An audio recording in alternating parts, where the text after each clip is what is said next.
بسم الله الرحمن الرحيم. لقد كان لكم في رسول الله أسوة حسنة. وقال رسول الله صلى الله وسلم عليه: بعثت لأتمم مكارم الأخلاق. أو كما قال عليه الصلاة والسلام.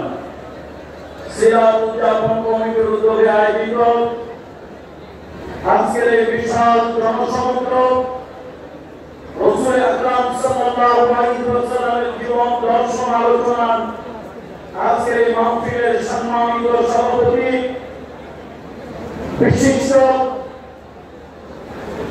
আলেম অন্যায় অসত্যের বিরুদ্ধে বলিষ্ঠ কণ্ঠস্বর হযরত মাওলানা আবু তাহের সাহেব জিহাদি সাহেব হাফিজাহুল্লাহ, মঞ্চে উপবিষ্ট আছেন বাংলাদেশের আলেম জগতের নক্ষত্রতুল্য হাজার উলামায়ে কেরাম, উপস্থিত আছেন বিশ্ব ইসলামী আন্দোলনের অত্যন্ত সুশৃঙ্খল সুনিয়ন্ত্রিত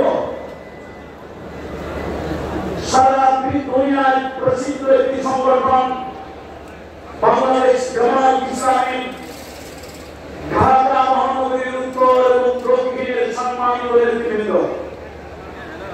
আজকের এই সিরাত প্রোগ্রামে দাঁড়িয়ে আমার সর্বপ্রথম যার কথা মনে পড়ছে, যে কোরআনের পাখি, যে কোরআনের সৈনিক আজকের এই মাঠে উপস্থিত থাকলে আজকের এই গণজাগরণ গণজোয়ার একটা গণ বিস্ফোরণে রূপান্তরিত হতো।